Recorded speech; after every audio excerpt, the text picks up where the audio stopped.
Q Developers Comedy Super Night 2.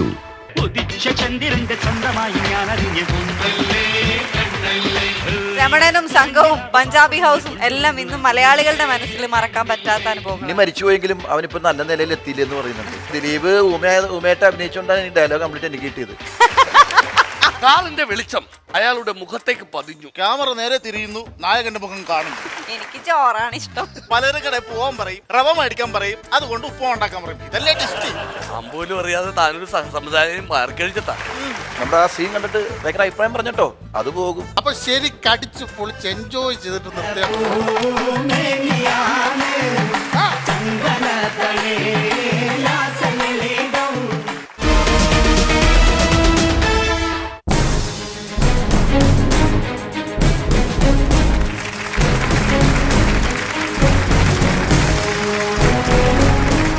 ആഹ്ലാദം ലഭിക്കണമെങ്കിൽ ആശകൾ ഒഴിവാക്കണമെന്നാണ് മഹത്വചനം. ആശകൾക്കിടവേള നൽകിക്കൊണ്ട് ആഹ്ലാദം നൽകുവാനായി ഞങ്ങൾ എത്തിയിരിക്കുന്നു. ഏവർക്കും സ്വാഗതം. ഇത് കണ്ടംകുളത്തി കുങ്കുമ ചന്ദനാദി fairness oil Comedy Super Night 2 powered by Confident group.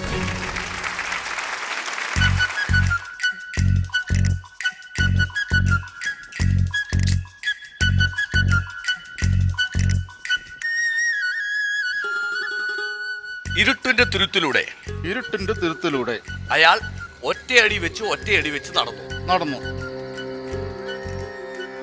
പെട്ടെന്ന് ആ ഇരുട്ടിനെ കീറി മുറിച്ചുകൊണ്ട് കാറി മുറിച്ചുകൊണ്ടെന്നല്ല, കീറി മുറിച്ചുകൊണ്ട്. എത്ര കാലമായി നീ എഴുതാൻ തുടങ്ങിയിട്ട്? ഞാൻ ഇംഗ്ലീഷ് മീഡിയം തരുന്നത് ഞാൻ എഴുതുന്ന ഒരു മലയാള സിനിമയാണ്. എനിക്ക് മലയാളത്തിൽ തിരക്കഥ മതി, മനസ്സിലാവണ്ടോ? കീറി മുറിച്ചുകൊണ്ട് ഇങ്ങനെയല്ലേ? ഒരു കാർ ആ ഇടവഴിയിലൂടെ കടന്നു വന്നു. കാലിന്റെ വെളിച്ചം അയാളുടെ മുഖത്തേക്ക് പതിഞ്ഞു. ക്യാമറ നേരെ തിരിയുന്നു, നായകന്റെ മുഖം കാണുന്നു. മനസ്സിലായി? ഇതൊരു 2 മാസമായിട്ട് പറയാനുള്ളത്. ക്യാമറ നേരെ തിരിയുന്നു, നായകന്റെ മുഖം കാണുന്നു. എന്റെ പൊന്ന് സാർ, എന്താ അറിയുന്നത്? പക്ഷേ ഇത്തവണ അങ്ങനെയല്ല, ഇന്നൊരു ടിസ്റ്റ് ഉണ്ടെന്ന് എനിക്കറിയാം. സാറിനോട് എടുത്തു നിർത്താൻ പറയും, പലരും കടയിൽ പോവാൻ പറയും, റവ മേടിക്കാൻ പറയും, അതുകൊണ്ട് ഉപ്പ ഉണ്ടാക്കാൻ പറയും. ഇതല്ലേ ടെസ്റ്റ്. ഞാൻ പോലും അറിയാതെ താനൊരു സമുദായം മാർക്കഴിച്ചെത്താ. സമ്മതിക്കണം. അതെ, ആ മൂന്നാമത്തെ നമ്മുടെ ഇതില്ലേ സീനില് ഒരു തിരുത്തുണ്ടെന്ന് ഞാൻ പറഞ്ഞിട്ട് തിരുത്തി തരാൻ. എന്റെ സാറെ തിരുത്ത് മാത്രമേ ഉള്ളൂ. വെട്ടും തിരുത്തും. സിനിമയുടെ പേര് തുരുത്ത്, സ്ക്രിപ്റ്റിലാണെങ്കിൽ തിരുത്തും. എന്റെ പൊന്നു സാർ, ഇത് വല്ലതും നടക്കുക? എടോ, കുറച്ച് കഷ്ടപ്പെട്ടാലൊക്കെ ഒരു സംവിധായകനാവുള്ളൂ. അല്ലാണ്ട് ഓടിച്ചെന്ന് സിനിമ പിടിക്കാൻ പറഞ്ഞാൽ പറ്റില്ല. തനിക്കറിയാമോ ഞാനൊക്കെ എന്തോരം കഷ്ടപ്പെട്ടിട്ടുണ്ടെന്ന്? എന്ത് കഷ്ടപ്പെട്ടിട്ടുണ്ടെന്ന്? 10 വർഷങ്ങൾക്ക് മുമ്പ് ഞാനും മെസ്സിയും കൂടി പച്ചവെള്ളം കുടിച്ച് ഹോട്ടലിൽ കിടന്നിട്ടുണ്ട് ഭക്ഷണം കിട്ടാനിട്ട്. ഫുട്ബോൾ കളിക്കാരനാ? അതല്ല, പ്രവരം ചെയ്ത ഡയറക്ടർ. അത് ബ്ലസ്സി. ഞാൻ അങ്ങനെയൊക്കെ വിളിക്കുള്ളയാളാ. അപ്പൊ അതൊക്കെ നീ മനസ്സിലാക്കണം. എന്റെ പൊന്നു സാറേ, ഞാൻ 2 മാസം സാറിന് കൊടുത്ത് കൂടിയിട്ട് എന്റെ കല്യാണം മണ്ഡപത്തിൽ സാറിനെ വിളിച്ചിറക്കി കൊണ്ടുപോകുന്നതാണ്. എന്റെ ഭാര്യയുടെ മുഖം മര്യാദക്ക് കണ്ടിട്ട് പോലല്ലേ. അത് മാത്രമാണ് ഞാൻ ഇട്ടച്ച മാല. 3 പവന്റെ മാല സാറ് മേടിച്ച് പണയം വെച്ചില്ലേ? ഭാര്യയുടെ മുഖം ഇനിയും കാണാം, മാല ഇനിയും ഉണ്ടാക്കാം. പക്ഷെ സിനിമ അത് ഒറ്റ തവണ സംഭവിക്കുള്ളൂ. ശരിയാണ്, അതല്ലേ ഞാൻ സാറിന് വീട്ടിൽ നിൽക്കുന്നത്. നമ്മുടെ പ്രൊഡ്യൂസർ വരുമല്ലോ സാറേ. വരും. അത് മതി. പ്രതീക്ഷയുടെ മണിനാദം എന്നെങ്കിലും നമ്മുടെ ജീവിതത്തിൽ മുഴങ്ങിയിരിക്കും. ദൈവമേ, മുഴങ്ങിക്കഴിഞ്ഞ് ജോജോ പ്രൊഡ്യൂസറാണ്. പോയി വാതിലൂർക്ക് ഡയറക്ടർ സാർ ഇവിടെ ഉണ്ടെന്ന് പറ.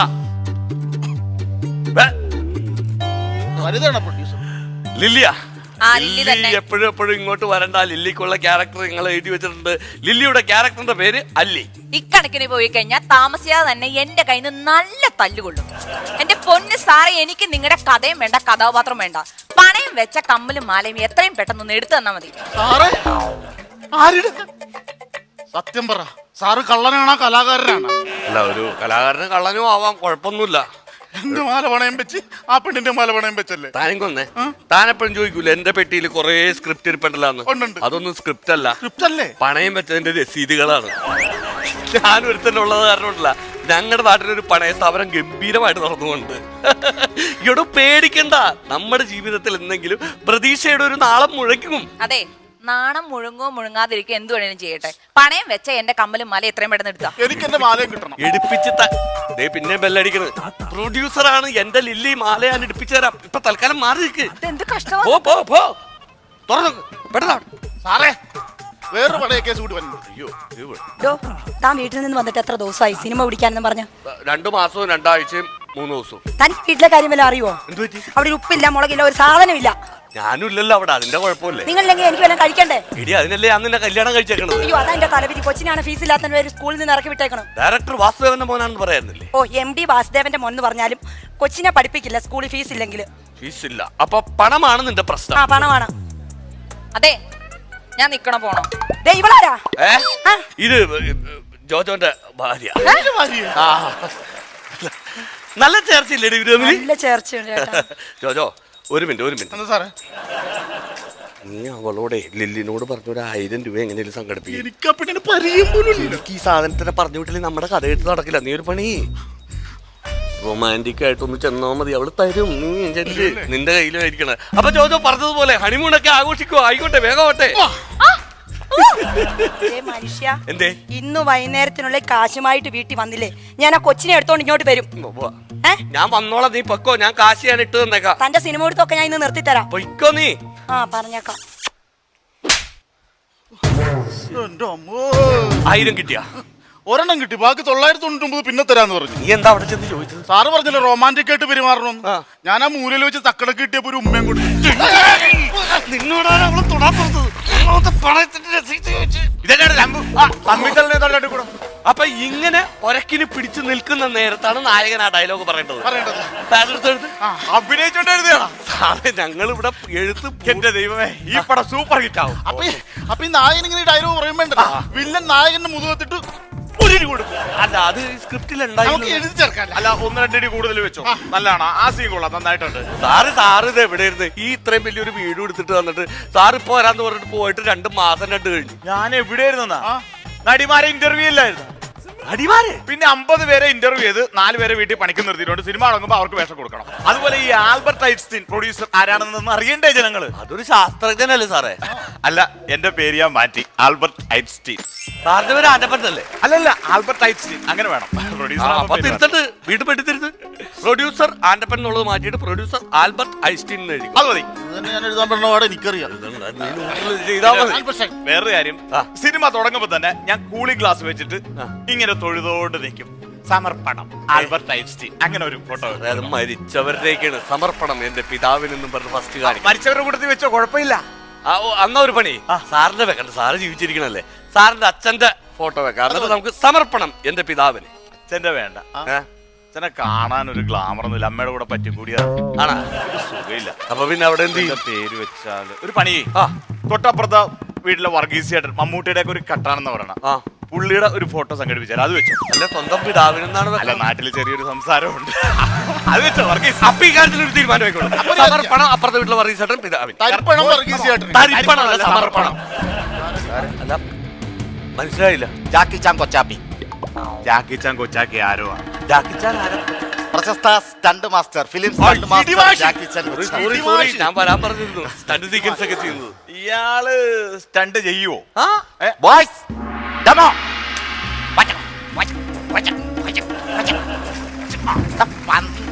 നിന്റെ അടുത്ത് ഞാൻ പറഞ്ഞിട്ടുണ്ടോടാ, എപ്പോഴും ഈ ഡെമോ കാണിക്കാൻ നേരത്തെ എന്റെ മൂക്കിലിട്ടിരിക്കരുതെന്ന്. തിരിയേണ്ട ലാശാനെ. ആഹാ, ഈ സിനിമയിൽ എത്ര ഇടിയുണ്ട്? ഈ സിനിമയിൽ എത്ര ഇടിയുണ്ട്? 3 സ്റ്റണ്ട് സീക്വൻസ്. മിനിമം ഒരു 10 സ്റ്റണ്ടെങ്കിലും വേണമായിരുന്നു. കുഴപ്പമില്ല, 3 അഡ്ജസ്റ്റ് ചെയ്ത് എങ്ങനെയാണെന്ന് പറ. സീനൊന്ന് പറഞ്ഞ 3 സംഘടന പറഞ്ഞില്ല. ഫസ്റ്റ് സീക്വൻസ് എന്ന് പറഞ്ഞു കഴിഞ്ഞാല് സാറേ, നമ്മുടെ നായകനെ കാത്ത് കലിങ്കയിലിരിക്കുകയാണ്. കലിങ്കയിലിരിക്കുമ്പോ ഒരാവശ്യമില്ലാണ്ട് പോസ്റ്റ്മാൻ അതിലെ സൈക്കിളിന് പാഞ്ഞു പോവാണ്. അപ്പൊ ഈ നായകൻ ആ പോക്ക് കാണുമ്പോ സൂഹിക്കൂല. എനിക്ക് കത്തൊന്നുമില്ലടാ തെണ്ടി എന്ന് പോസ്റ്റ്മാനോട് ചോദിക്കും. പോസ്റ്റ്മാൻ അത് പിടിക്കണില്ല. പോസ്റ്റ്മാൻ സൈക്കിളിൽ നിർത്തിയിട്ട് ഇവര് തമ്മിൽ പൊരിഞ്ഞിടി. ആ പാടത്ത് കിടന്നിടി.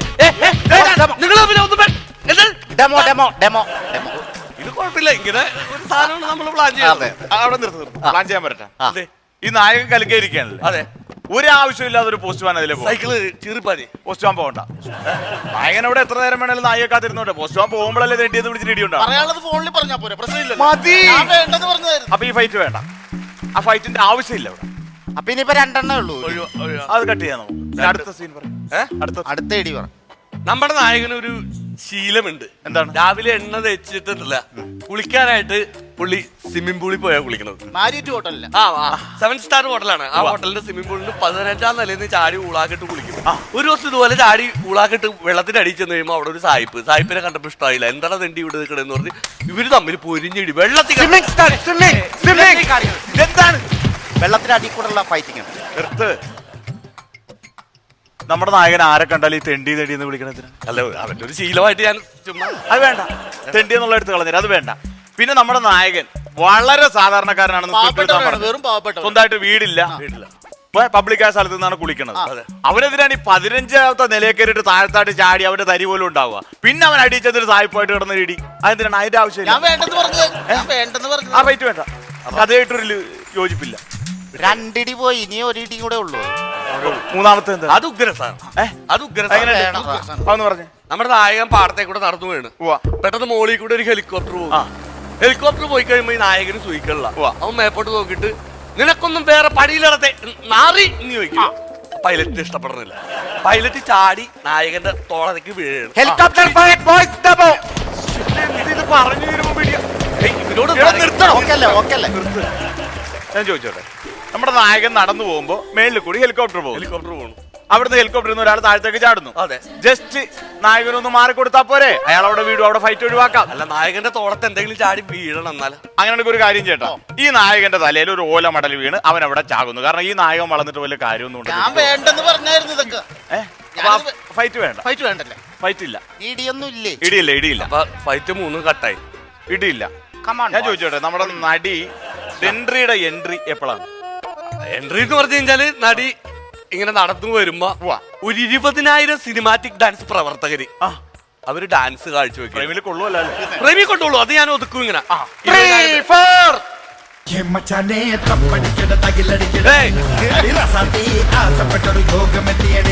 മനസ്സിലാവില്ല.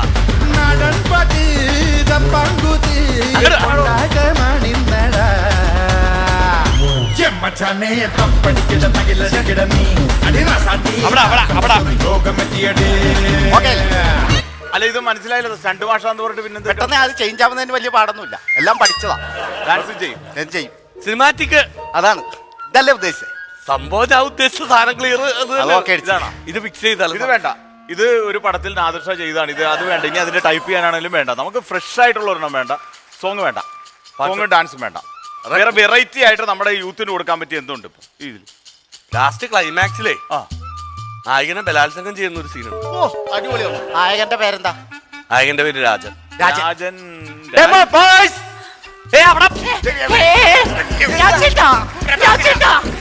എന്നോട് ചെയ്യരുത് രാജേട്ടാ. എനിക്ക് ഞാൻ രാജേട്ടന് മാത്രമേ ഉള്ളതാ. എന്താണ് ഈ കാണിക്കണം? ഇങ്ങനെയൊക്കെ പോരെ. നിർത്താൻ പറഞ്ഞില്ല. ഇപ്പൊ ഇവനെ പിച്ച് ചെയ്യാനോ പിള്ളേര്? ബലാത്സംഗം ചെയ്യാൻ അവിടെ ആളുണ്ട്. നിങ്ങൾ അതൊന്നും ഏറ്റെടുക്കണ്ടേ? രണ്ടും എല്ലാം ചെയ്യുന്ന ഒന്നും അറിയാൻ പാടില്ല. വെറുതെ ഇറങ്ങിയേക്കാണ്. എനിക്ക് വിശക്കണം. കഴിക്കാൻ എന്തെങ്കിലും ഉണ്ടാ? സാറേ എന്തെങ്കിലും തരണമെന്നുണ്ട്. പക്ഷെ ഇവിടെ വെച്ചുണ്ടാക്കി തരാൻ സെർവൻസ് ഇല്ലല്ലോ. വേലക്കാരും ഇല്ലേ? ഇല്ലെന്ന്. ബോയ്സ്, ഒരാൾ അടുക്കള കയറും, ഒരാൾ മാർക്കറ്റിൽ പോയി മീന സാധനങ്ങളൊക്കെ മേടിച്ചോണ്ട് പോവാ. പ്രൊഡ്യൂസർ ആരാണ് ഒരു 500 കൊടുത്തത്? അല്ല, ഞങ്ങൾ ഇനി ഇവിടുത്തെ പാചകങ്ങളും കാര്യങ്ങളൊക്കെ നോക്കി ഇന്നോളാം. അതൊന്നും വേണ്ട. ഞങ്ങള് 3 പേര് പുറത്തു പോയി കഴിച്ചോളാം. നിങ്ങൾ 3 പേരും പുറത്തു പോയി കഴിച്ചോ. ഞങ്ങൾ 3 പേരും അകത്ത് പോയി ഉണ്ടാക്കി കഴിച്ചോളാം. ഇതെന്താണിത്? ഇത് ഞങ്ങൾക്ക് എന്തിനാണോ? സാറ് ഞാനാണ് ഇതൊക്കെ. ഇപ്പൊ 3, 2, 5 പേരായി ഇവിടെ താമസിക്കുന്നത്. സാറ് 2 മാസം മുമ്പ് ഇവിടുന്ന് പോയതാണ് സിനിമ ഉണ്ടാക്കണമെന്നും പറഞ്ഞിട്ട്. സിനിമ എഴുതിക്കൊണ്ടിരിക്കുകയാണ്. ഞങ്ങൾക്ക് എന്തെങ്കിലും അകത്തോട്ട് പോകണ്ടേ? അതിപ്പോ വന്നത് തന്നെ നാട്ടിൽ നിൽക്കാൻ പാടില്ലാഞ്ഞിട്ടാണ്. ഇവിടെ നാട്ടുകാരനെ മുഴുവൻ കാശ് മേടിച്ച് പണയം വെച്ചേക്കാണ് ഞാൻ. ഈ ചെക്കന്റെ മാലയിട്ട് ഞാൻ ഭാര്യയുടെ കെട്ടുതാലി പണയം വെച്ചിട്ടാണ്. പിന്നെ ഈ പ്രൗഡിയിൽ നടക്കണ്ടേ പ്രൊഡ്യൂസർ ആയതുകൊണ്ട്. അവളവിടെ നിർത്തണല്ലോ. അതാണ് ഞാൻ ഇങ്ങോട്ട് പോകുന്നത്. അതെ, ആര് പറഞ്ഞു ഈ സിനിമയിൽ സ്റ്റണ്ട് ഇല്ലാന്ന്? ഞങ്ങള് കട്ട് ചെയ്തല്ലേ സ്റ്റണ്ടില്ല. പക്ഷെ ഈ സിനിമയിൽ സ്റ്റണ്ട് ഉണ്ടല്ലേ. ഞാൻ ഒരു സീക്വൻസ് പറഞ്ഞു തരട്ടെ. അതായത് ഒരു സ്ത്രീയുടെ മാലയും വളയും ദുഷ്ടനായ ഒരുത്തം കൊണ്ടുപോയി പണയം വെക്കുന്നു. ഈ ദുഷ്ടനെ അന്വേഷിച്ച് ഈ സ്ത്രീയുടെ ഭർത്താവ് അവിടേക്ക് വരും. ഈ ഭർത്താവ് ഈ ദുഷ്ടനും തമ്മിലുള്ള പൂര ഇടി.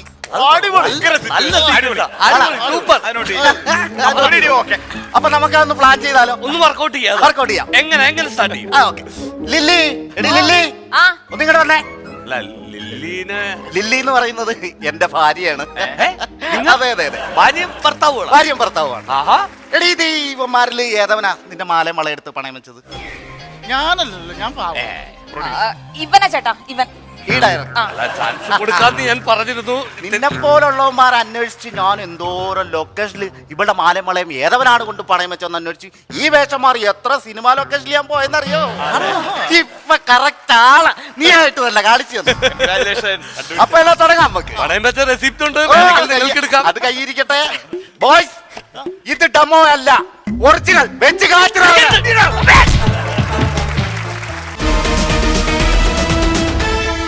മലയാളികളുടെ നർമ്മബോധത്തെ ഏറ്റവും കൂടുതൽ സ്വാധീനിച്ച വ്യക്തിയാണ് കോമഡി സൂപ്പർ നൈറ്റ് 2-ൽ ഇന്നത്തെ അതിഥി. ഏറെ സ്നേഹത്തോടെയും ബഹുമാനത്തോടെയും നമുക്ക് സ്വാഗതം ചെയ്യാം ശ്രീ ഹരിശ്രീ അശോകൻ.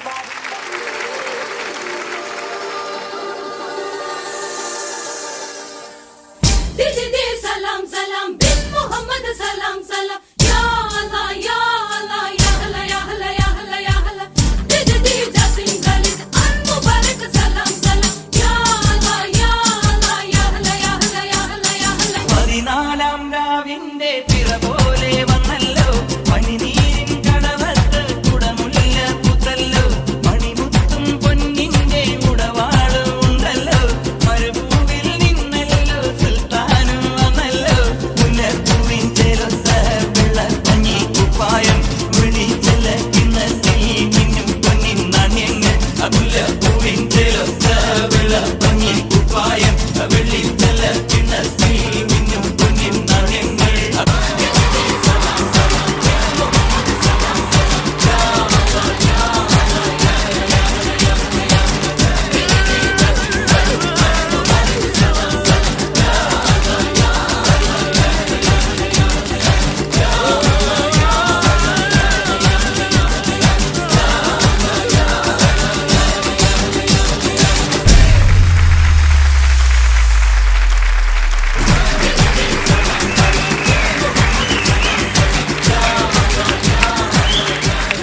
നമസ്കാരം അശോകേട്ട. നമസ്കാരം. ഒരുപാട് സന്തോഷം ഞങ്ങളുടെ ഈ ഒരു വേദിയിൽ അശോകേട്ടൻ വന്നതിൽ. എനിക്കും സന്തോഷം. ജവ ജവ ഏയ് ജാബ.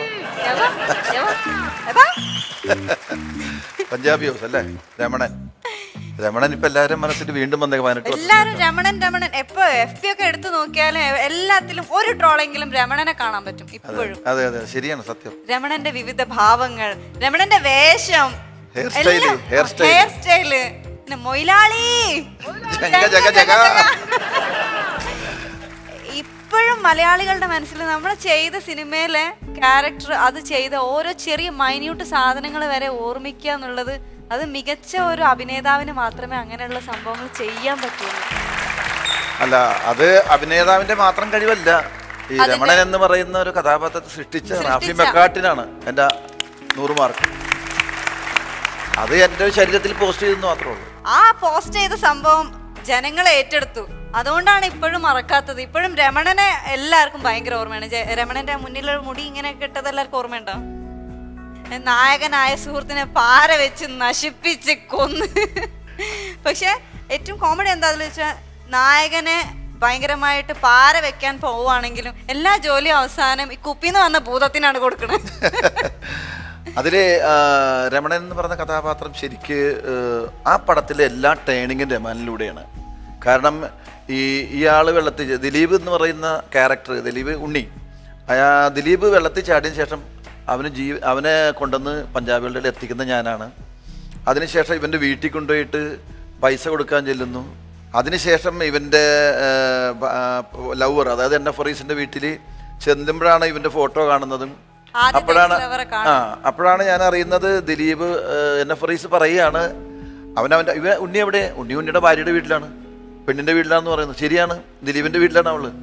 അങ്ങനെ ആ സംഭവമാണ് ഞാൻ വന്ന് ഇവിടെ പറയുന്നത് ദിലീപിൻ്റെ അടുത്ത്. അവളുടെ കല്യാണം കഴിച്ചിട്ട് അവളുടെ വീട്ടിലാണ്. അപ്പോഴെനിക്ക് പെണ്ണിനെ പറഞ്ഞു കേട്ടുള്ളൂ സുജാത എന്നുള്ള ക്യാരക്ടർ. ഇതിനെല്ലാം ശേഷം ഞാൻ എന്നെ ഫറീസും കൂടിയിട്ട് ഈ ദിലീപിൻ്റെ വീട്ടിൽ ചെല്ലുമ്പോൾ അവിടെ വെച്ചൊരു മണ്ടത്തരം പറയുന്നത്. എല്ലാ മണ്ടത്തരത്തിലൂടെയാണ് പോകുന്നത്. ഉണ്ണി മരിച്ചുപോയെങ്കിലും അവനിപ്പോൾ നല്ല നിലയിൽ എത്തിയില്ല എന്ന് പറയുന്നുണ്ട്. അവിടെ നിന്നാണ് പിന്നെയും പൊളിയുന്നത്. അപ്പൊ എല്ലാ ട്രെയിനിങ്ങുകളും കൊണ്ടുവരുന്ന ഈ ഒരു ക്യാരക്ടർ രമണിലൂടെയാണ്. അതിനേക്കാൾ ഉപരി ഇപ്പൊ റാഫി മെക്കാട്ടിന് അല്ലെങ്കിൽ സിദ്ദിഖ് ലാലൊക്കെ എഴുതുന്ന സബ്ജക്റ്റിന്റെ ഏറ്റവും വലിയ ഗുണം എന്താ വെച്ചാൽ, ഒരു ക്യാരക്ടർ സൃഷ്ടിച്ചു കഴിഞ്ഞാൽ അതിനൊരു എൻഡിങ് ഉണ്ടാവും. പഞ്ചാബി ഹൗസിലെ എൻഡിങ് എന്ന് പറയുന്നത് ദിലീപിന്റെ കല്യാണം നടക്കുമ്പോൾ ഒരു ചെറിയ മോതിരം കൊണ്ടുപോയി അവന്റെ വിരലിട്ട് കൈ കൊടുക്കുന്നുണ്ട്. കൈ കൊടുത്തിട്ട് എൻ്റെ കയ്യിൽ ഇതുള്ളടാ, ഇത് നിനക്കിടാൻ പറ്റില്ല, നിനക്കൊരു കുഞ്ഞുണ്ടാകുമ്പോൾ അതിനിടാം. അതിൽ ആ ക്യാരക്ടർ എൻഡ് ചെയ്യുന്നുണ്ട്. അതൊരു ഭയങ്കര എൻഡിങ് തന്നെയായിരുന്നു. അപ്പൊ അതിനെ ഫുൾ. പിന്നെ അതിൽ വേറൊരു കാര്യം കൊണ്ടുണ്ടോ, ദിലീപ് ഉമയായിട്ട് അഭിനയിച്ചുകൊണ്ടാണ് ഈ ഡയലോഗ് കംപ്ലീറ്റ് എനിക്ക് കിട്ടിയത്. അത് ശരിയാ, അല്ലെങ്കിൽ ആ ഡയലോഗും ഷെയർ ചെയ്തു പോയെ. ഇപ്പൊ നായകൻ പറയേണ്ട ഒട്ടുമുക്ക ഡയലോഗും കൂടെയുള്ള സുഹൃത്തിനാണ് പറയേണ്ടി വന്നത്. അപ്പൊ അശോകേട്ടനെ ഇവിടെ അടുത്ത് കിട്ടിയിട്ട് അശോകേട്ടന്റെ സ്റ്റാർട്ടിങ് മുതലുള്ള കാര്യങ്ങളൊക്കെ നമുക്ക് അറിയണ്ടേ? എവിടെയായിരുന്നു വിദ്യാഭ്യാസമൊക്കെ? വിദ്യാഭ്യാസം എറണാകുളത്ത് തന്നെ ഒരു വലിയ ചെറിയ സ്കൂളിലായിരുന്നു. വലിയ കുഞ്ഞു സ്കൂൾ. ഒരു പാവപ്പെട്ടവർക്ക് മാത്രം പഠിക്കാനായിട്ടുള്ള സ്കൂൾ ഉണ്ടായിരുന്നു, മുനവർ ഇസ്ലാം ഹൈസ്കൂൾ എന്ന് പറഞ്ഞിട്ട്. അവിടെ വരെ ഞാൻ പഠിച്ചത്. പക്ഷേ പഠിത്തം SLC കഴിഞ്ഞ് കോളേജിൽ പോകണമെന്ന് ആഗ്രഹം ഉണ്ടായിരുന്നു, പറ്റിയില്ല. പഠിക്കായിരുന്നോ? പഠിക്കായിരുന്നു വെച്ചാൽ ഞാൻ ഗംഭീരമായിട്ടൊന്നും പഠിക്കുന്നില്ല, പക്ഷെ എനിക്കൊരു പ്രാവശ്യം കേട്ട് കഴിഞ്ഞാൽ അത് എന്റെ മനസ്സിലുണ്ട്. 77 ഞാൻ SLC പാസ്സായി. 77 തന്നെ എനിക്ക് കോളേജിൽ പോകണമെന്ന് ആഗ്രഹം ഉണ്ടായിരുന്നു. ആ ആഗ്രഹം പഠിക്കുക എന്നുള്ളതിനേക്കാൾ ഉപരി യൂണിവേഴ്സിറ്റി കോമ്പറ്റീഷന് വിന്നർ ആവണം, മോണോആക്ടിന്. അതായിരുന്നു എൻ്റെ മനസ്സ്, മോണോആക്ട് മിമിക്രി. പക്ഷേ ആ വീട്ടിലെ ഒരു വല്ലാത്ത അവസ്ഥ കാരണം പിന്നെ നമ്മൾ പഠിക്കാൻ പോകാൻ പറ്റിയില്ല. അങ്ങനെ 77 തന്നെ വിക്കാസ് കൊടുത്ത് റോഡ് കുത്തിപ്പൊളിക്കാനായിട്ട് ടെലിഫോൺ സ്വിച്ച് കയറി. എൻ്റെ ചേട്ടന്മാരൊക്കെ ടെലിഫോൺസിലായിരുന്നു, ടെലികോം ഡിപ്പാർട്ട്മെന്റ്, ടെലികോമിന്. അങ്ങനെ അവിടെ നിന്നുള്ള യാത്രയാണ് ഇവിടം വരെ വന്നത്. ആ യാത്രയിലൂടെ ഒരുപാട് ട്രാവൽ ചെയ്ത് നമ്മൾ ഈ ഫ്ലോറിൽ ഇപ്പൊ എത്തിയിരിക്കുകയാണ്. ഇനി ഒരുപാട് ട്രാവൽ ചെയ്യാണ്ട് ഇനിയും ഒരുപാട് കഥാപാത്രങ്ങൾക്ക് വേണ്ടി വെയിറ്റ് ചെയ്യാണ്. വെയിറ്റിംഗ് ഒന്നുമില്ല, കിട്ടുന്നത് ചെയ്യാന്ന് മാത്രമല്ല. കാണാൻ ഭയങ്കര ആഗ്രഹം. സിനിമയിൽ എങ്ങനെ വന്നു എന്നൊക്കെ ചോദിക്കാറുണ്ട്. സിനിമയിലൊന്നും വന്നെന്ന് പറഞ്ഞാൽ മിമിക്രി ചെയ്തുകൊണ്ടിരിക്കുന്ന സമയത്ത് കലാഭവനിൽ നിന്ന് മാറി ഞാൻ ഹരിശ്രീയിൽ വരുമ്പോൾ ഹരിശ്രീയിൽ സിദ്ദിഖ് ലാലൊക്കെ നമ്മുടെ ഒപ്പം ഉണ്ട്. ഞങ്ങളൊക്കെ ഒരുമിച്ചാണ് ഹരിശ്രീ തുടങ്ങുന്നത്. NF വർഗീസ്, ഗോകുൽ മേനോൻ, കോട്ടയം ജോസഫ്, അങ്ങനെ ഒരു ഹരിശ്രീ തുടങ്ങണം. അതിനൊക്കെ പുറകിൽ വേറെ കഥകളൊക്കെ ഉണ്ട്, അതൊന്നും പറയേണ്ട ആവശ്യമൊന്നുമില്ല. അല്ല, അത് സിദ്ദിഖും ലാലും അവിടെ നിന്ന് മാറി അസിസ്റ്റന്റ് ഡയറക്ടറായിട്ട് പോയി. പിന്നെ അവർ സിനിമ ചെയ്തു. ആ ഒരു ലെവലിലേക്ക് പോയി കഴിഞ്ഞപ്പോൾ ആ കാലഘട്ടത്തിൽ കൂടുതൽ ഉത്തരവാദിത്തം എനിക്കായിരുന്നു ഹരിശ്രീയുടെ. ഐറ്റംസ് ഉണ്ടാക്കുക, കളിക്കാൻ പോവുക, അങ്ങനെ ടെൻഷനും കാര്യങ്ങളും അതൊക്കെ ഉണ്ടായത് കൊണ്ടാണ് പിന്നീട് ഈ സിനിമയിൽ വന്നതിന് ശേഷം ഞാൻ ട്രൂപ്പ് തുടങ്ങാതിരുന്നത്. അത് വലിയൊരു ജോലിയാണ്, ഇത്രയും ആർട്ടിസ്റ്റിനെ കോർഡിനേറ്റ് ചെയ്യുക. പിന്നെ ട്രൂപ്പ് എന്ന് പറഞ്ഞാൽ ഭയങ്കര ഡിസിപ്ലിൻ കാര്യങ്ങളൊക്കെയാണ്, അതൊക്കെ ഉണ്ടെങ്കിലേ ശരിയാകുള്ളൂ. അപ്പൊ അങ്ങനെ മിമിക്രിയിൽ നിന്നും നേരെ ഹരിശ്രീ തന്നെ പ്രൊഡ്യൂസ് ചെയ്തൊരു സിനിമയുണ്ട്, പപ്പൻ, പ്രിയപ്പെട്ട പപ്പൻ. അതിലാണ് ഞാൻ ആദ്യം അഭിനയിക്കുന്നത്. സിദ്ദിഖ് ലാലാണ് അതിന്റെ സ്ക്രിപ്റ്റ്. അത് അന്ന് അത്ര വിജയിച്ചില്ല, കാരണം വെച്ചാൽ ആ കാലഘട്ടത്തിൽ പറയാൻ പറ്റാത്തൊരു സബ്ജക്റ്റ് ആയിരുന്നു, ഒരു ഫാന്റസി ആയിരുന്നു. ഇന്നാണെങ്കിൽ സൂപ്പർ സിനിമയായിരുന്നു, അത്രയ്ക്ക് നല്ല സിനിമയായിരുന്നു. കാലം തെറ്റി വന്ന സിനിമകളുടെ കൂട്ടത്തിൽ പെടുത്താവുന്ന പടമാണ്. അതെ അതെ അതെ. അങ്ങനെയാണ് സിനിമയിൽ ആദ്യം അഭിനയിക്കുന്നത്, ഹരിശ്രീയുടെ പടത്തിൽ തന്നെ. പിന്നെ അവിടെ നിന്നും ഈ മിമിക്രി ആയിട്ട് ഇങ്ങനെ നടന്നു. പിന്നീട് എപ്പോഴേക്കോ ഇങ്ങനെ അവസരങ്ങൾ കിട്ടി വന്നു. അനിൽ ബാബു സിനിമകളിലാണ് കൂടുതൽ ത്രൂ ഔട്ട് വേഷം. പിന്നെ സുനിൽ ഡയറക്ടർ സുനിൽ മാനത്തെ കൊട്ടാരത്തിലാണ് ഞാനും ദിലീപും നാദിർഷയും ഇന്ദ്രൻസൊക്കെ. ഇന്ദ്രൻസ് അപ്പോൾ വലിയ സ്റ്റാർ തന്നെയാണ്. ഞങ്ങളൊക്കെ ത്രൂ ഔട്ട് അഭിനയിക്കുന്ന സിനിമ അതാണ്, മാനത്തെ കൊട്ടാരം. അതിനുശേഷമാണ് പിന്നെ അരമനയുടെ 500 ഏക്കർ, പട്ടാഭിഷേകം, അങ്ങനെ കുറേ സിനിമകൾ വന്നത്. ജയറാമിന്റെ കൂടെയാണെങ്കിലും ദിലീപിന്റെ കൂടെയാണെങ്കിലും. ഈ സുഹൃത്ത് ബന്ധം എന്ന് പറഞ്ഞാൽ വലിയൊരു ഒരുപാട് കെട്ടുറപ്പുള്ള സുഹൃത്ത് ബന്ധമാണ്. നാദർഷിക്ക, അശോകേട്ടൻ, ദിലീപേട്ടൻ, നിങ്ങളുടെ സിദ്ദിഖ് ലാൽ സർ. അപ്പൊ ഇങ്ങനെ ഈ ഒരു ഗ്യാങ്ങിന്റെ ഒരു ഭയങ്കര പവറാണ്. നിങ്ങളുടെ സ്നേഹവും ഫ്രണ്ട്ഷിപ്പും എല്ലാം അത് സ്ക്രീനിലും കാണാൻ പറ്റും. ഞങ്ങളുടെ ഫ്രണ്ട്ഷിപ്പ് എന്ന് പറഞ്ഞാൽ ഞങ്ങളുടെ കയ്യിലുള്ളത് ഒരു സാധനമുള്ളൂ, സ്നേഹം എന്ന് പറയുന്നത് ചിരിയാണ് ഞങ്ങളുടെ. കാരണം ഞങ്ങൾ എപ്പോൾ കൂടിയാലും അതിൻ്റെ അകത്ത് നമുക്ക് ചിരിക്കണ്ടേ എന്നുള്ള ചിന്ത മാത്രമേ മനസ്സിലുണ്ടാവുള്ളൂ. അപ്പോൾ ഒരു തമാശ സിദ്ദിഖ് പറഞ്ഞാൽ മറ്റൊരു കൗണ്ടർ അപ്പം തന്നെ ലാല് പറയും, അത് ഞാൻ പറഞ്ഞാൽ അപ്പോൾ ദിലീപ് പറയും. ഇങ്ങനെ കൗണ്ടറുകൾ ഉണ്ടാക്കാനായിട്ട് മിടുക്കന്മാരായിരുന്നു ഞങ്ങളെല്ലാവരും. ഇപ്പോഴും മോശമൊന്നുമല്ല. അപ്പോൾ ആ ഒരു കൂട്ടായ്മ അങ്ങനെ ഉണ്ടായത് കൊണ്ടായിരിക്കാം ഞങ്ങളുടെ ബന്ധങ്ങൾ ഇപ്പോഴും ഞങ്ങൾ കാത്തു സൂക്ഷിക്കുന്നത്. അല്ല, ആ കൗണ്ടറുകളൊക്കെ തന്നെയാണ് നമുക്ക് സിനിമയിലും കാണാൻ പറ്റുന്നത്. സിനിമയിൽ അതായത് നമുക്ക് എവിടെ എന്ത് പറയണമെന്നൊരു അവസരം കിട്ടിയാലേ നമുക്ക് കൗണ്ടറുകളുള്ളൂ. അപ്പം നമ്മളെ എക്സ്പീരിയൻസ് മിമിക്രി തന്നെയാണ്. മിമിക്രി കാലഘട്ടങ്ങളിൽ ഉണ്ടായ എക്സ്പീരിയൻസ് വെച്ച് തന്നെയാണ് നമ്മളിപ്പോൾ എവിടെയും എന്ത് പറഞ്ഞാലും അതിൻ്റെ അകത്തൊരു കൗണ്ടർ നമ്മൾ അറിയാതെ വന്നു പോകും. അതാ മിമിക്രി എന്നുള്ള ആ സ്റ്റേജിൽ നിന്നുള്ള എക്സ്പീരിയൻസ് ആണത്. അപ്പൊ ചേട്ടന്റെ കൂടെ ഏറ്റവും കൂടുതൽ മൂവീസ് ഹിറ്റ് എന്ന് പറഞ്ഞാൽ ജയറാമേട്ടന്റെ കൂടെയൊക്കെയുള്ള കോമ്പിനേഷൻസ്, ദിലീപേട്ടന്റെ കൂടെയുള്ള കോമ്പിനേഷൻസ്. നിങ്ങളെ കോമ്പിനേഷൻ വന്നാൽ തന്നെ സിനിമ ഇറങ്ങുന്നതിന് മുന്നേ അത് ഹിറ്റാണ് എന്നുള്ള ഒരു ടോക്ക് വരും. അത് ഞങ്ങൾ അഭിനയിച്ചുള്ള കോമ്പിനേഷനായിട്ട് അഭിനയിച്ചുള്ള സിനിമകൾ ഹിറ്റ് ആയത് കൊണ്ടാണ് അങ്ങനെ തോന്നല്. പക്ഷേ നമ്മൾ ഒരു ചിത്രം ഇപ്പോൾ ഒരു ചിത്രം എഴുതുന്ന ആളാണെങ്കിലും ഡയറക്റ്റ് ചെയ്യുന്ന ആളാണെങ്കിലും ഒരു പടം ഹിറ്റായാലാണ് ആൾ ഏറ്റവും കൂടുതൽ പേടിക്കുന്നത്. അടുത്ത പടം ഹിറ്റാക്കാനായിട്ട് ഇതിന്റെ ഇരട്ടി പ്രയത്നം കൂടുമ്പോൾ എന്ന് പറഞ്ഞാൽ അഭിനയിക്കുന്നവർക്കും ഉണ്ട്. അങ്ങനെ ഒരു കോമ്പിനേഷൻ വരുമ്പോൾ ദൈവം ഇത്രയും സിനിമകൾ നമ്മൾ കൂടെ വർക്ക് ചെയ്ത് ഹിറ്റായല്ലോ, ഇനി അടുത്ത് നമ്മൾ ഹിറ്റാക്കണം, അങ്ങനെ കിടക്കുക അതിൻ്റെ കൂടെ അങ്ങോട്ട് നമ്മൾ. അത് ത്രൂ ഔട്ട് ഒരു ക്യാരക്ടർ ചെയ്യണമെങ്കിൽ നമ്മൾ അതിൻ്റെ അടുക്ക് വേറൊരു പടം ചെയ്യാൻ പോവില്ല. അപ്പോൾ അതിൻ്റെതായുള്ളൊരു ഗുണം ചിലപ്പോൾ ആ പടത്തിന് എനിക്കൊക്കെ ഉണ്ടാവും. അങ്ങനെ കുറേ ഹിറ്റായിട്ടുണ്ട്. ഞാൻ ദിലീപായിട്ടുള്ള കുറേ പടങ്ങൾ, ഇപ്പോൾ പഞ്ചാബി ഹൗസ് എന്നല്ല, മാനത്തെ കൊട്ടാരം ആദ്യം തുടങ്ങി, പറക്കും തളിക, പാണ്ടിപ്പട, CID മൂസ, കൊച്ചി രാജാവ്, ഹിറ്റുകളുടെ എണ്ണമാണ് ഞാനും ദിലീപും ചെയ്തതിൽ ഏറ്റവും കൂടുതലുള്ളത്. ജയറാമായിട്ട് അതുപോലെ പട്ടാഭിഷേകം, അരമനയുടെ 500 ഏക്കർ, അങ്ങനെ കുറെ പടങ്ങൾ ജയറാമായിട്ടും ചെയ്തിട്ടുണ്ട്. പറക്കും തളികയിലെ കഥാപാത്രം സുന്ദരേശൻ, ഒരു ഭംഗിയില്ലാത്ത എന്നെ കൊണ്ട് ആ പേര് സുന്ദരൻ. സുന്ദരൻ എന്ന് വിളിക്കുമ്പോ ഹനീഫൊക്കെ വന്ന് അടിക്കുന്നുണ്ട്, നീ ആരെയാണ് വിളിച്ചത്? അതെ. മുതലാളി കഴിഞ്ഞ ആഴ്ച നമ്മൾ ഉണ്ടാക്കിയ അത്ര ട്രാഫിക് ജാം ഇപ്രാവശ്യം ഉണ്ടാക്കിയിട്ടില്ല. 2 മണിക്കൂർ ഇതുള്ളൂ. അതെ, അതിലെ കുറേ കൗണ്ടറുകളൊക്കെ നല്ല രസമുള്ള കൗണ്ടറുകൾ തന്നെയാണ്. പിന്നെ അങ്ങനെ ഒരു സിനിമ എടുത്തിട്ട് വിജയിക്കാൻ സാധ്യതയുണ്ടോ എന്ന് ചിന്തിക്കാൻ ഉണ്ടായ ഒരു കാരണം ഇതിങ്ങനെ കുറേ തമാശകളുള്ള ഒരു സിനിമയാണല്ലോ എന്നല്ല ആദ്യം ചിന്തിച്ചത്. അതിൻ്റെ അകത്തൊരു വേദനയുണ്ട്. ഇപ്പൊ റാംജി റാവ് സ്പീക്കിംഗ് എന്ന് പറയുന്ന പടത്തിൽ തന്നെ ഒരു നൊമ്പരമുണ്ട് അതിൻ്റെ അകത്ത്. കാരണം നൊമ്പരം എന്ന് പറഞ്ഞാൽ സായികുമാർ, മുകേഷ്, ഇന്നസെന്റ് ഏട്ടൻ, പിന്നെ രേഖ എന്ന് പറഞ്ഞാൽ ഈ 4 കഥാപാത്രങ്ങൾക്കും അവരുടെ കുറേ ബുദ്ധിമുട്ടുകൾ ഉണ്ട്. അതിന് വേണ്ടിയിട്ടാണ് അവര്. അപ്പൊ ഏറ്റവും കൂടുതൽ കോമഡി വാരി നിറച്ച ഒരു സിനിമയാണ് റാംജി റാവ് സ്പീക്കിംഗ്. അതായത് ഒരു പ്രേക്ഷകൻ ഒരു 3-4 പ്രാവശ്യം കണ്ടാൽ മാത്രമേ എൻ്റെ എല്ലാ തമാശകളും അറിയാം. കാരണം ഒരു തമാശ പറഞ്ഞ് ചിരി കൊണ്ട് അടുത്ത തമാശ മുങ്ങിപ്പോയ ലോകത്തെ ഒരു ചിത്രമാണ് റാംജി റാവ് സ്പീക്കിംഗ്. അപ്പൊ അങ്ങനെ തമാശ വാരി നിറക്കുമ്പോൾ അതിൻ്റെ അകത്ത് ഒരു നൊമ്പരമില്ല, ഒരു കഥയില്ല എന്നുണ്ടെങ്കിൽ ചിലപ്പോൾ ആ പടം ചീറ്റിപ്പോയനെ. അതിൻ്റെ അകത്ത് അവർ കണ്ട് പിടിച്ച സാധനം ഇതിൻ്റെ അകത്തൊരു നൊമ്പരം ഉണ്ടാവണം, ഒരു കഥ ഉണ്ടാവണം. അങ്ങനെ ഉണ്ടായ ഒരു സിനിമകളിൽ ഒന്നാണ് ശരിക്ക് നമ്മുടെ പറക്കും തളിക. കാരണം ഈ ബസ്സും വെച്ചിട്ട് ഇവർക്ക് താമരാക്ഷൻ പിള്ള എന്ന് പറഞ്ഞ ബസ് കാണുമ്പോൾ തന്നെ ചിരിയാ. അല്ല, കാണുമ്പോഴുള്ള ചിരിയേക്കാൾ ഉപരി അതിനേക്കാൾ വേദന ഉണ്ട്. ഇവർക്ക് 2 പേർക്കും ജോലിയില്ല, ഈ ബസ്സും കൊണ്ട് ബസ് കളയാനും സമ്മതിക്കില്ല ദിലീപ്. അപ്പൊ അത് വെച്ചിട്ട് നടക്കുന്ന ഒരു അവസ്ഥ. ആ നൊമ്പരം ഇല്ലെങ്കിൽ ശരിക്കും ആ പടം ഇതുപോലെ ചീറ്റിപ്പോയേനെ. അപ്പോൾ ഗിറ്റാകാൻ കാരണം അതിൻ്റെ അകത്തൊരു കഥയും വേദനയും ഉള്ള ഒന്നാണ്. എന്തുകൊണ്ടാണ് ചാർലി ചാപ്ലിൻ്റെ പടങ്ങൾക്കൊക്കെ അദ്ദേഹത്തിൻ്റെ കഥാപാത്രങ്ങളും കഥയൊക്കെ നമ്മുടെ മനസ്സിൽ പതിയുന്നുണ്ട്. അയാളുടെ വേദനയാണ് എല്ലാ പടത്തിലും നർമ്മമായിട്ട് കാണിച്ചിരുന്നത്.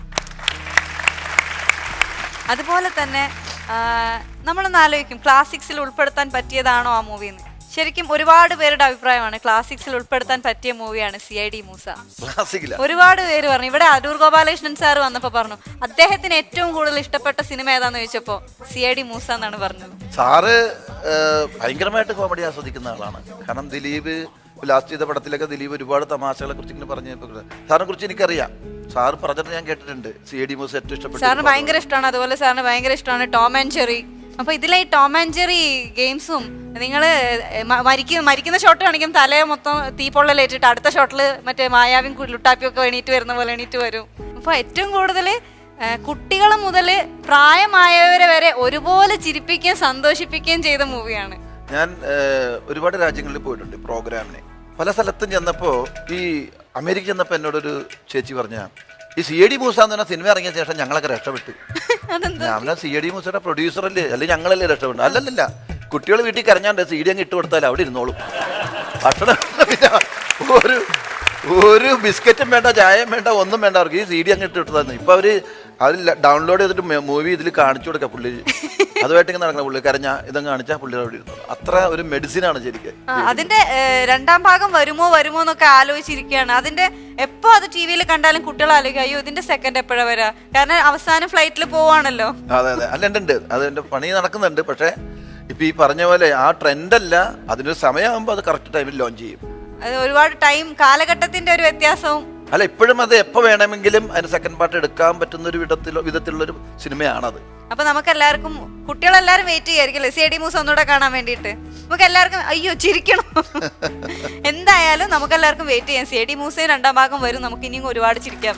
പകല് മുഴുവൻ പണിയെടുത്ത് കിട്ടണ കാശിന് കള്ളും കുടിച്ച് എന്റെ മോളെ കഷ്ടത്തിലാക്കല്ല വേല ഇതാ, എന്റെ മോളെ കഷ്ടത്തിലാക്കല്ല വേല ഇതാ.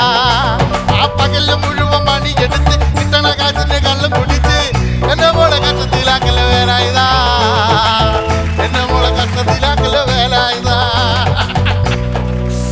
അടിപൊളി, സൂപ്പർ മൂടാണല്ലോ ചേട്ടാ. അല്ല, ഞാന് ഇന്ന് ഏതായാലും കുടി നിർത്തും.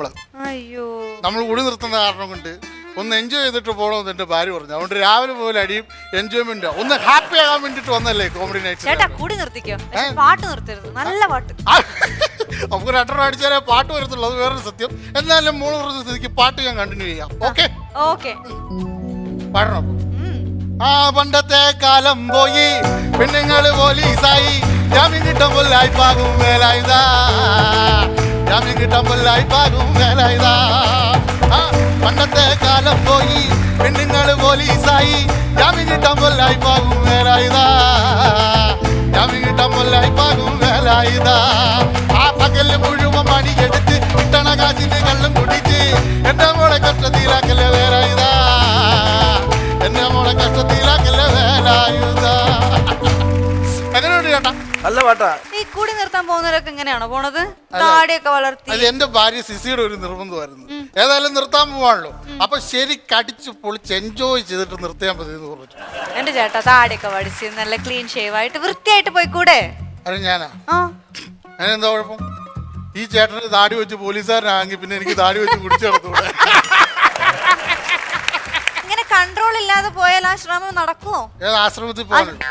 ആശ്രമത്തിൽ പോകാനുണ്ട്. എനിക്ക് കൺട്രോളുള്ള, എന്റെ കൺട്രോളിലുള്ള ആളെ ഞാൻ കൂടെ കൊണ്ടുവന്നിട്ടുണ്ട്. അതാരാ? എന്റെ ഭാര്യ സിസി. ആഹാ, അപ്പൊ ഡ്രൈവർ ഉണ്ട്. ഡ്രൈവർ ഉണ്ട്. പക്ഷെ അവളെ എവിടെ ഭാര്യ? എവിടെ ഭാര്യ? അവളെ ഒന്ന് ഞാൻ ഇങ്ങോട്ട് വിളിക്കാൻ വേണ്ടിയിരുന്നു. അപ്പൊ പക്ഷെ അവളെ ഇങ്ങനെ നമ്മൾ സാധാരണ പോലെ വിളിച്ച അവള് വരത്തില്ല. പിന്നെ എങ്ങനെ വിളിക്കാം? അവള് ഞാൻ ചില ടൈമിൽ വിളിക്കുന്ന ഒരു വിളിയുണ്ട്. എന്നെ വിളിയേട്ടാ, വിളി. അങ്ങനെ വിളിച്ചാലേ അവള് വരുള്ളൂ. വിളിക്കട്ടെ? 1 2 3 4.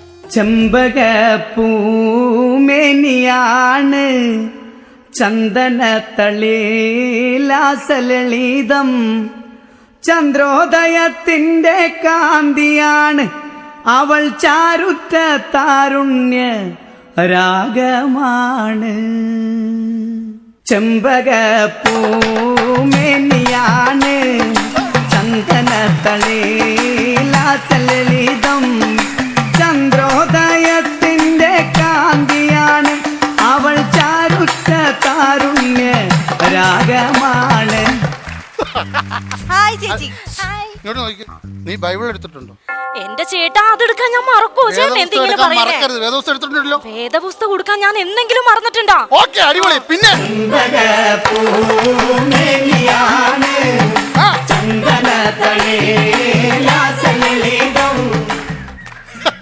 ചേട്ടാ ഇതാണ് നമ്മുടെ ഐറ്റം. നിങ്ങൾ ഭയങ്കര ഹാപ്പി ഫാമിലി ആണല്ലോ. പാട്ട്, ഡാൻസ്, നല്ല മൂടുള്ള ഒരു ഫാമിലി. എനിക്ക് ഭയങ്കര സന്തോഷമായി ഇങ്ങനെ ഒരു ഫാമിലിനെ കണ്ടപ്പോ. അല്ല ചേട്ടൻ എത്ര ദിവസം ആശ്രമത്തിലേക്ക് മാറി നിൽക്കാൻ പോണ്? 10 ദിവസം. 10 ദിവസോ? അയ്യോ 10 ദിവസമൊക്കെ ചേട്ടൻ മാറി നിൽക്കുമ്പോ ചേച്ചിക്ക് സങ്കടാവൂലേ? എന്ത് സങ്കടം? ഇപ്പൊ ഇവിടെ ഈ ഡാൻസ് കണ്ടില്ലേ, അത് എന്തിനായിരുന്നറിയോ? എന്തിനാ? ഞാൻ മാറി നിൽക്കുന്നതിന്റെ സന്തോഷത്തിൽ അവളും, അവളെ കാണാതിരിക്കുന്നതിന്റെ സന്തോഷത്തിൽ ഞാനും തുള്ളിയതാ ഇപ്പൊ കണ്ടത്. അല്ലാതെ അത് ഹാപ്പി ഫാമിലി കൊണ്ടൊന്നും അല്ല എന്റെ പൊല്ലു വെച്ചേ. ഇവിടെ എവിടെയോ പട്ടി വെച്ച് കിടപ്പുണ്ടെന്ന് തോന്നുന്നു. നല്ല കരച്ചിൽ എറിയുന്നുണ്ട് ആ പട്ടി. നീ ആയിരുന്നോ? നീ എന്തിനാ? ഒത്തിരി വിഷമിപ്പിച്ചിട്ടുണ്ട്, ഒത്തിരി കരയിപ്പിച്ചിട്ടുണ്ട്, ഒത്തിരി ദ്രോഹിച്ചിട്ടുണ്ട്. അറിയാം ചേട്ടാ ഇത്രയും വേദനിപ്പിച്ചിട്ടുണ്ടെങ്കിലും ഒന്ന് ക്ഷമ പറഞ്ഞൂടെ ചേച്ചിയോട്? അത് ഞാനെന്തിനാ ക്ഷമ പറയണേ? എന്നെ വിഷമിപ്പിച്ചതിനും എന്നെ ഉപദ്രവിച്ചതിനും എന്നോട് ക്ഷമ പറയണതാ നിങ്ങളിപ്പോ ഈ കാണുന്നത്. അല്ലാതെ ഞാൻ അവളെ ഉപദ്രവിച്ചാനല്ല. പോകുന്നതിന് മുമ്പ് എന്നോട് ക്ഷമ പറഞ്ഞു വിടാനായിട്ട് അവള് നോക്കുന്നത്. അറിയാമോ? കല്യാണം കഴിഞ്ഞിട്ട് എത്ര വർഷമായി? കല്യാണം കഴിഞ്ഞിട്ട് എത്ര വർഷമായി? 3 വർഷം. 3 വർഷമായി. എന്നിട്ട് ഇപ്പോഴാണോ നിങ്ങൾ ആശ്രമത്തിൽ പോകാൻ പോണ? ചേട്ടാ ഇന്നലെ വീട്ടിൽ ഇതുപോലെ തന്നെ ഒരു വലിയ പ്രശ്നം ഉണ്ടായി. വലിയ പ്രശ്നമൊന്നുമില്ല, കുഞ്ഞു പ്രശ്നം. കുഞ്ഞിന്റെ പ്രശ്നമാണോ? കുഞ്ഞിന്റെ പ്രശ്നം വേറെ ഉണ്ട്. ഞാൻ പറഞ്ഞോളാം, വലിയ പ്രശ്നം തന്നെ ചേട്ടാ. ഇയാൾ ഇന്നലെ കുടിച്ച് ലെക്കായിട്ട് വന്നിട്ടുണ്ടല്ലോ മോളെ. വീടിന്റെ വാതില് മുട്ടോട് മുട്ട തുറക്കടി കഥക് തുറക്കടി കഥക്. ഞാൻ തുറന്നില്ല. തുറക്കരുത്. ഞാൻ വന്ന് മുട്ടിട്ട് പോലും തുറന്നിട്ടില്ല. അല്ലല്ല എന്റെ വീട്ടില് ഞാൻ പോയി മുട്ടിട്ട് എന്റെ ഭാര്യ തുറന്നിട്ടില്ല. തുറന്നില്ല ചേട്ടാ. അപ്പൊ ഇയാള് പറയണേ കിണറ്റി ചാടി ചാകുമെന്ന്. അയ്യോ കിണറ്റി ചാടി? ഞാൻ ചാടുവോ? ഞാനിത് ചെയ്തറിയോ, കിണറ്റി ചാടുന്ന പോലെ ആക്ഷൻ കാണിച്ചിട്ട് അവിടെ ഇരിക്കുന്ന കല്ലെടുത്ത് കെട്ടിലേക്ക് ഇട്ടിട്ട് ദൂരം മാറി നിന്നു. അപ്പൊ ഇവള് ഞാൻ കിണറ്റി ചാടിയെന്ന് വിചാരിച്ച് വാതിൽ തുറന്ന് ഓടി വന്ന് കിണറ്റിലേക്ക് നോക്കിയ ടൈമിൽ ഞാൻ അകത്ത് കയറി വാതിലടച്ചു. ഞാൻ എത്ര പറഞ്ഞിട്ട് തുറക്കണില്ല മോളെ. അയ്യോ ചേച്ചി ഇങ്ങനെ നാട്ടുകാരെ വിളിച്ചു കൂടാൻ മേലായിരുന്നു? നാട്ടുകാരെ വിളിക്കുമെന്ന് പറഞ്ഞപ്പോ ഇയാൾ എന്താ അകത്തേന്ന് വിളിച്ചു പറഞ്ഞെന്നറിയോ? നാട്ടുകാർ വരട്ടെ. നാട്ടുകാർ വരുമ്പോ ഞാൻ ചോദിക്കും, ഈ പാതിരാത്രി 1 മണി വരെ നീ ആരുടെ കൂടെ പോയിരിക്കായിരുന്നു ഞാൻ ചോദിക്കുന്നു പറഞ്ഞു. ആണുങ്ങളോട് കളിച്ചാ ഇങ്ങനെ ഇരിക്കും. വലിയ കളി കേട്ടോ. അല്ലല്ല ചേട്ടൻ ഇങ്ങനെയൊന്നും പറയണ്ട. 1 മിനിറ്റ് വരാം. വേദപുസ്തകം എടുത്തിട്ടുണ്ട്. വേദപുസ്തകം കൊടുക്കാൻ ഞാൻ മറക്കോ? അതറിഞ്ഞാൽ മതി. എനിക്ക് വേറെ ഒന്നും എനിക്കറിയണ്ട. കൊച്ചെന്നെ പറഞ്ഞ ചേട്ടൻ എല്ലാ കാര്യങ്ങളും അന്വേഷിക്കുന്നുണ്ട്. എനിക്ക് ഇങ്ങനെയൊക്കെ കേൾക്കുമ്പോ തോന്നണേ ഇയാള് കള്ളൊക്കെ കുടിക്കുമെങ്കിലും ചേച്ചിയോട് നല്ല സ്നേഹം ഉണ്ടെന്ന് തോന്നണ. സ്നേഹമുണ്ടോ? ഇനി വന്ന് മോളെ, സൂര്യൻ മോശമാണോ? ഒരിക്കലല്ല. നമുക്ക് എനർജി തരുന്നുണ്ട്, പ്രകാശം തരുന്നുണ്ട്. അതാണ്. ഞാൻ എന്റെ ഭാര്യ സൂര്യനെ പോലെയാണ് കാണുന്നത്. അതെന്താ? അതെന്താന്ന് വെച്ച് കഴിഞ്ഞാൽ സൂര്യൻ നമുക്ക് വേണ്ടതെല്ലാം തരുന്നുണ്ട്. പക്ഷെ അതിനെ നമുക്ക് നോക്കാനോ അതിന്റെ അടുത്തേക്കൊന്ന് ചെന്ന് നിൽക്കാനോ പറ്റത്തില്ല. ചൂട് കാരണം നമ്മൾ ദഹിച്ചു പോയല്ലേ എന്ന് പറഞ്ഞ പോലെ എന്റെ ഭാര്യനെ ഞാൻ സൂര്യനെ പോലെയാ കാണുന്നത്. അറിയാമോ? ഇയാൾ എന്നെ സൂര്യനെ പോലെ കാണണെങ്കിലേ തന്നെ ഞാൻ കാണുന്നത് ചന്ദ്രനെ പോലെയാ. ചന്ദ്രനോ? ആ എന്റെ മോളെ, ഈ ചന്ദ്രനെ രാവിലെ എവിടേക്ക് അന്വേഷിച്ചാലും കാണൂല. രാത്രി ആവുമ്പോ ഏതെങ്കിലൊക്കെ ഒരു മൂലയിൽ പ്രത്യക്ഷപ്പെട്ടോളും. അതുപോലെ ഇയാള് വന്നത് എങ്ങനെയാന്നറിയോ? ഇന്ന് റൗണ്ടിലാവന്നെങ്കിൽ നാളെ വള്ള ഷേപ്പിലായിരിക്കും വന്നത്. ഇങ്ങനെയാ ഓരോ ദിവസം ഓരോരോ ഷേപ്പിലായിരിക്കും ചേട്ടാ. പിന്നെ ഞാൻ എന്ത് ചെയ്യാനാ? നീ കൂടുതൽ കോമഡി ഒന്നും പറയണ്ട. നീ ഈ വേദപുസ്തകം എടുത്തിട്ടുണ്ടെന്ന് മാത്രം എനിക്കറിയാം. ഞാൻ വേദപുസ്തകം കൊടുത്തിട്ടുണ്ട്. എനിക്ക് ഇപ്പൊ തന്നെ കാണിച്ചു തന്നേക്കാം. എത്ര കള്ളു കുടിച്ചാലും ഇയാള് ഭയങ്കര ദൈവവിശ്വാസി കേട്ടോ. അതാണ് പുള്ളിയോട് എനിക്ക് ഭയങ്കര ബഹുമാനം തോന്നുന്നു. കൊച്ചിനറിയാം. ആര് ദൈവവിശ്വാസിയാ? ദുഃഖ വെള്ളിയാഴ്ച കള്ളും കുടിച്ച് റോട്ടി കിടക്കുന്ന ആളാണ് ദൈവവിശ്വാസി. അത് പാടില്ല. ഭയങ്കര ദൈവവിശ്വാസിയും ക്രിസ്ത്യാനിയും ആണെങ്കിൽ തന്നെ ഒരിക്കലും ദുഃഖ വെള്ളിയാഴ്ച ഒരിക്കലും വെള്ളം അടിച്ച് വഴി കിടക്കരുത്. ചേട്ടാ ഞാൻ എല്ലാരെക്കാളും നല്ല വിശ്വാസി ചേട്ടാ, നല്ല അടിപൊളി വിശ്വാസി. എന്നിട്ടാണ് ദുഃഖ വെള്ളിയാഴ്ച കള്ളു കുടിക്കണത്. പക്ഷേ എനിക്കറിയാം എന്റെ കർത്താവ് 3-ാം ദിവസം ഈസ്റ്റർ എന്ന് ഉയർത്തെഴുന്നേക്കുന്നു. അതുകൊണ്ട് എനിക്ക് ദുഃഖവെള്ളി ഇല്ല. ആളുകൾ ഒരുപാടുണ്ടാവും, പക്ഷെ ജ്ഞാനികൾ വളരെ കുറച്ചേ ഉണ്ടാവുള്ളൂ. അതാണ് അതിന്റെ ഒരു സംഭവം. മനസ്സിലായോ? ശരി ശരി. ഈ വേദപുസ്തകം എടുത്തിട്ടുണ്ടല്ലോ അല്ലേ? അയ്യോ ഞാൻ വേദപുസ്തകം കൊടുത്തിട്ടുണ്ട്. ഒരു കാര്യം ചെയ്തേ, ചേട്ടൻ തന്നെ പിടിച്ചോ. ഇനി വേദപുസ്തകം കൊടുത്തിട്ടുണ്ടോ വേദപുസ്തകം കൊടുത്തിട്ടുണ്ടോ എന്ന് ഇടയ്ക്കിടയ്ക്ക് ഇനി ചോദിക്കണ്ട. മിടിക്കാ. എവിടെ വേദപുസ്തകം? അയ്യോ ചേട്ടാ, അയ്യോ ഞാൻ വേദപുസ്തകം കൊടുക്കാൻ മറന്നുപോയി. അപ്പൊ നീ വേദപുസ്തകം എടുത്തില്ലേ? ഇല്ല. ശരിയല്ല കേട്ടോ. അത് നിങ്ങൾ പബ്ലിക്കായിട്ട് ഒരു പെൺകുട്ടിയെ ഭാര്യ ആരും ആയിക്കോട്ടെ തല്ലാൻ പാടില്ല. അങ്ങനെ താൻ ഇത്ര പേരെ എന്താ ക്രിസ്ത്യാനെന്ന് പറഞ്ഞിട്ട് വേദപുസ്തകം വാങ്ങിയാൽ പോരെ? തനിക്ക് ഒരു തല്ലേണ്ട കാര്യമുണ്ടോ? ഒരു വേദപുസ്തകം വാങ്ങണം പോണ വഴിക്ക്. ചേട്ടാ ചേട്ടാ ചൂടായില്ല. ഞാൻ ഒരു കാര്യം പറഞ്ഞോട്ടെ ചേട്ടാ, വേദപുസ്തകം നമുക്ക് വാങ്ങിക്കാം, പക്ഷെ ട്രെയിൻ ടിക്കറ്റ് ഞാൻ എങ്ങനെ ഒപ്പിക്കും? ട്രെയിൻ ടിക്കറ്റാ? ആ, എന്റെ വീട്ടിലിരിക്കുന്ന വേദപുസ്തകത്തിനകത്തല്ലേ ട്രെയിൻ ടിക്കറ്റ് ഇരിക്കുന്നത്. അത് ഞാൻ എങ്ങനെ ഒപ്പിക്കും ഈ ചോദിച്ചത്. നമുക്ക് അങ്ങോട്ട് അല്ല പിന്നെ വെറുതെ വായും പൊളിച്ചു. ആശ്രമത്തിലേക്ക് പോവാണോ? എന്റെ പൊന്നുമോളെ, ആശ്രമത്തിലേക്ക് പോകാനുള്ള ആ ശ്രമം ഇന്ന് പൊളിഞ്ഞല്ലോ. അപ്പോ എന്തായാലും പൊളിച്ച സ്ഥിതിക്ക് ഞാൻ ഇന്ന് എൻജോയ് ചെയ്യാൻ വേണ്ടി തീരുമാനിച്ചു. That's all.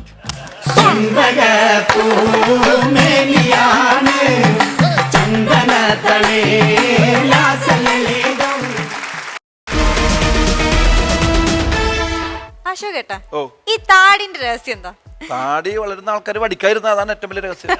അതല്ല ഞാൻ വടിക്കായിരുന്നത് അപ്പൊ രഹസ്യമില്ല. വേറെ മോൻ കാണാൻ പറ്റും, ആ രഹസ്യം. അല്ല, മിക്കവാറും എല്ലാ സിനിമയിലും താടിയുണ്ട്. ഇപ്പൊ ചേട്ടൻ തന്നെ പറഞ്ഞു, കൃഷ്ണനായിട്ട് അഭിനയിച്ചു, താടിയുള്ള കൃഷ്ണനായിട്ട് അഭിനയിച്ചു, താടിയുള്ള പെണ്ണായിട്ട് അഭിനയിച്ചു, താടിയുള്ള പോലീസ് ഓഫീസർ. എന്താ സംഭവം എന്ന് വെച്ചാൽ, താടി വെച്ചിട്ട് ഹരിശ്രീ അശോകൻ എന്ന് പറഞ്ഞ താടി ഒരു രജിസ്ട്രേഷനാണ്. അങ്ങനെയുള്ള ഹരിശ്രീ അശോകൻ എല്ലാവരും കണ്ടേക്കണത്. അതിനുശേഷം ഞാൻ കുറച്ച് പടങ്ങളിൽ താടി എടുത്തിട്ട് അഭിനയിച്ചു. പക്ഷെ അതെല്ലാം ജനങ്ങൾക്ക് ഒട്ടും തൃപ്തിയില്ലായിരുന്നു. പല സ്ഥലത്തും സെറ്റിൽ വെച്ചിട്ട് ഇങ്ങനെ നമ്മളെ ഇഷ്ടപ്പെടുന്ന ആൾക്കാർ വരുമ്പോൾ താടിയുള്ള അച്ഛൻ മതി കേട്ടോ ഞങ്ങൾക്ക്. പിന്നെ ഡയറക്ടറും ഒക്കെ പറയുന്നത് താടി വെച്ച് തന്നെ അഭിനയിച്ചാൽ മതി എന്ന് പറഞ്ഞാൽ പിന്നെ പഠിക്കാനൊരു തയ്യാറായില്ലത്. പിന്നെ അത് മാത്രമല്ല, താടിയില്ല ചെയ്ത സിനിമകളെല്ലാം ഫ്ലോപ്പാണ്. അപ്പൊ അതൊക്കെ സിനിമ ഭാഗ്യമാണ്. ആ, ഭാഗ്യമാണ്. ചില വേഷങ്ങൾ ചെയ്യാനും. എന്നാൽ താടി വെച്ച കൃഷ്ണനും താടി വെച്ച പോലീസും ഒക്കെ മലയാളികൾക്ക് ഇഷ്ടപ്പെട്ട ക്യൂട്ട് പോലീസും ക്യൂട്ട് കൃഷ്ണനുമാണ്. കള്ളൻ വേഷങ്ങൾ അവതരിപ്പിക്കാൻ പ്രത്യേക കഴിവാ, അതെന്താ? അത് പ്രത്യേകിച്ച് അങ്ങനെ ഇത് ജോണി ആന്റണി അങ്ങനെ 1-2 ഡയറക്ടർമാർ എന്നോട് പറഞ്ഞിട്ടുണ്ട് കള്ളനാകാൻ അൽശ്ലേഷം ചേട്ടൻ കറക്റ്റ് ആണെന്ന്. ഞങ്ങൾ ഒരു പക്ഷേ കുഞ്ചമ്മൻ ചിലപ്പോൾ കള്ളനായിരുന്നിട്ടുണ്ടാവും. പക്ഷെ എൻ്റെ വീടെന്ന് പറഞ്ഞാൽ ഈ പറഞ്ഞ പോലെ ഒരു സന്തുഷ്ട കുടുംബമാണ്. അച്ഛനും അമ്മയും 9 മക്കളും, ചെറിയ വീടും, നിരന്ന് കിടക്കുക. ഒരു കള്ളനെ ഓട് പൊക്കിയിട്ട് കയറ് കെട്ടി താഴെ ഇറങ്ങി കഴിഞ്ഞാൽ കാല് കുത്താൻ സ്ഥലം ഉണ്ടാവില്ല. തിരിച്ച് അതേ വഴി കയറി പോകേണ്ടി വരും. ഒരു കള്ളൻ ഒരിക്കൽ ഇങ്ങനെ കക്കാൻ കയറിയിട്ട്, കേൾക്കാനൊന്നുമില്ല അവിടെ, മക്കളെ തന്നെ എടുത്തുകൊണ്ട് പോകേണ്ടി വരും. ഇറങ്ങിയിട്ട് അയാൾക്ക് വയറ് സൂല്ലാതായിപ്പോയി. അങ്ങനെ അയാൾ അതിന്റെ ടോയ്ലറ്റിൽ ബാത്റൂമിൽ ഇറങ്ങി. ബാത്റൂമിൽ ഇറങ്ങി കയറി നോക്കട്ടെ എന്ന് പറഞ്ഞിട്ട് തുറന്നു നോക്കിയപ്പോ, ഓട് പൊക്കി നോക്കിയപ്പോ അതിൻ്റെ അകത്ത് 2 പേരും നിന്നുറങ്ങണം എന്ന് പറഞ്ഞൊരവസ്ഥ.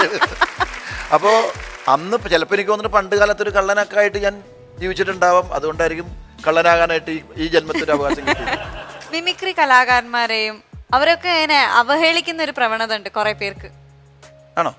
ഒരുപാട് മിമിക്രി എന്ന് പറഞ്ഞാൽ ഒരു തല്ലിപ്പൊളി കോമഡിയാണ്, അതല്ല യഥാർത്ഥ കോമഡി എന്നൊക്കെ പറയുന്ന ഒരു കൂട്ടമുണ്ട്. അല്ല, തല്ലിപ്പൊളി കോമഡി കാണിച്ചാൽ തല്ലിപ്പൊളി തന്നെ അത് മിമിക്രിക്കാരെന്നല്ല ആരും പറയും. അത് പലരും പറയും. തല്ലിപ്പൊളി കോമഡി ആവാൻ തിരിക്കാൻ ശ്രമിക്കണം നമ്മൾ. നല്ല നല്ല കോമഡികൾ പറയുക, നല്ല കോമഡികൾ ചെയ്യുകയാണെങ്കിൽ നമുക്ക് നല്ല പേരുണ്ടാവും. നല്ല കോമഡികൾ ഇല്ലാത്തതുകൊണ്ടാണ് അങ്ങനെ പറയുന്നത്.